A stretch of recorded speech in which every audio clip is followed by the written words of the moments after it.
RTC కార్మిక సోదరిమణులకు, staff and workers union కుటుంబ సభ్యులకు, నా మిత్రులకు, సేవలకు, సమస్త ఆర్టీసీ కార్మికులకు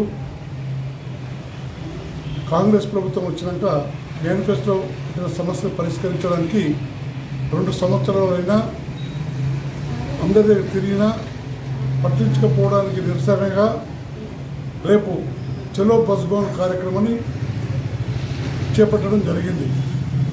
ఉండొచ్చు, యూనియన్లో డిఫరెన్స్ ఒపీనియన్ ఉండొచ్చు. ఒకసారి ప్రకటించినాక ఖచ్చితంగా మహాధరణ చేయవలసిందని చెప్పి ఉదయం నుండి కార్మికులు పోస్టింగ్లు పెడుతున్నారు, ఫోన్లు చేస్తున్నారు. కాబట్టి కార్మికుల అభిప్రాయం మేరకే రేపు మహాధరణ కొనసాగించాలని డిసైడ్ చేసినాం. బ్యానర్ ప్రింట్ అయిపోయింది, చూశారు మీరు. పోలీస్ పర్మిషన్ డీసీపీ, ఏసీపీని కలిసినాం. సవ్యంగా రేపు మహాధరణ కొనసాగుతుంది.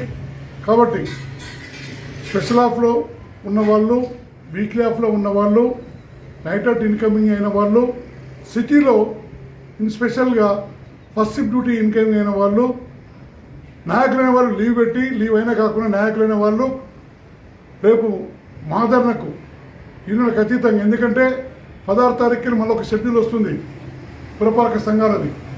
ప్రభుత్వం పట్టించుకోదు. నేను చెప్పిన వాళ్ళందరూ వస్తేనే ఎవరు డ్యూటీలు చేసుకున్నా కూడా 20,000 మంది బస్ భవన్ వద్ద హాజరవచ్చు. రేపు 20,000 మంది హాజరుగండి, ప్రభుత్వం దిగొస్తుంది. పురపాలక సంఘం ఎలక్షన్లోపే మన సమస్య పరిష్కరిస్తుంది. ఎవరి మాటలు నమ్మకండి.